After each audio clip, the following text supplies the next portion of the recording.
এই চাঁদের মধ্যে প্রথমে নেমেছিল নীল আর্মস্ট্রং। মহাকাশে যাওয়ার আগে তার আগে কুকুর পাঠিয়েছিল একটা, নাম হচ্ছে কি লাইকা।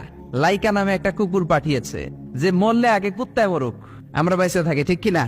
নাসার বিজ্ঞানীরা আগে কুকুর পাঠানোর পরে দেখেন আসে বেঁচে থাকে না, কারণ আপনি মাধ্যাকর্ষণ শক্তির বাইরে গেলে ওখানে কোনো বাতাস নাই, ওখানে কোনো আওয়াজ নাই, ওখানে কোনো অক্সিজেন নাই, বাঁচার পরিবেশও নাই, চিল্লায় বলেন ঠিক কিনা? তারপর গেল ভ্যালেন্টিনা তেরেস্কোভা, প্রথম নভোচারী। এদের সাহসের এই ধারাবাহিকতায় 1969-এ অ্যাপোলো 11 নামে একটা স্পেস শাটল দিয়ে নাসার সেই স্টেশন থেকে নীল আর্মস্ট্রং, এডউইন অলড্রিন আর মাইকেল কলিন্স তিন বন্ধু মিলে একটা স্পেস শাটল দিয়ে চলে গেল চাঁদে।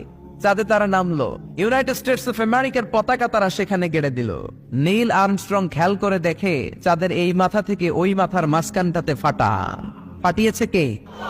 সে পরবর্তীতে পৃথিবীতে এসে বিশ্বনবীর বায়োগ্রাফি পড়ে জানতে পেরেছে এটা বিশ্বনবী আঙ্গুলের ইশারায় ফাটিয়েছিলেন। পড়েন আল্লাহু আকবার।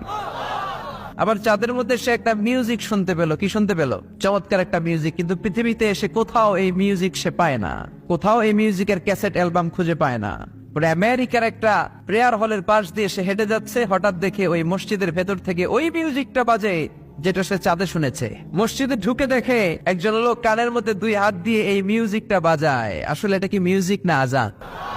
সে ভিতরে ঢুকে মুয়াজ্জিনরে বলে, তুমি এত বড় সিঙ্গার, এত বড় মিউজিশিয়ান, তোমার গান, তোমার মিউজিক চাঁদেও বাজে, কি এটা?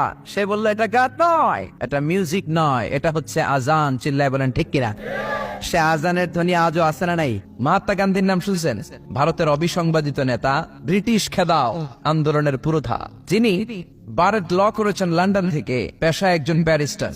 তিনি ভাবলেন সবসময় মুসলমানদের একজন নবীর কথা শুনি, আমার হিন্দুস্থানে সবাই বলে মোহাম্মদ মোহাম্মদ, কেই মোহাম্মদ, দেখি তো তার একটা জীবনী গ্রন্থ পড়ি। তো 2 খণ্ডের একটা জীবনী গ্রন্থের প্রথম খণ্ড উনি পেলেন।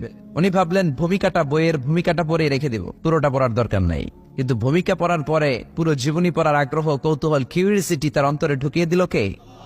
পড়তে শুরু করলো বিশ্বনবীর শৈশবকাল, কৈশোরকাল, যৌবনকাল, তার বিবাহ, তার সমাজনীতি, তার রাষ্ট্রনীতি, তার আন্তর্জাতিক নীতি, তার মাক্কি জীবন, তার মাদানী জীবন। পড়তে পড়তে প্রথম খণ্ড শেষ। এখন দ্বিতীয় খণ্ড পড়ার দরকার আছে না নাই?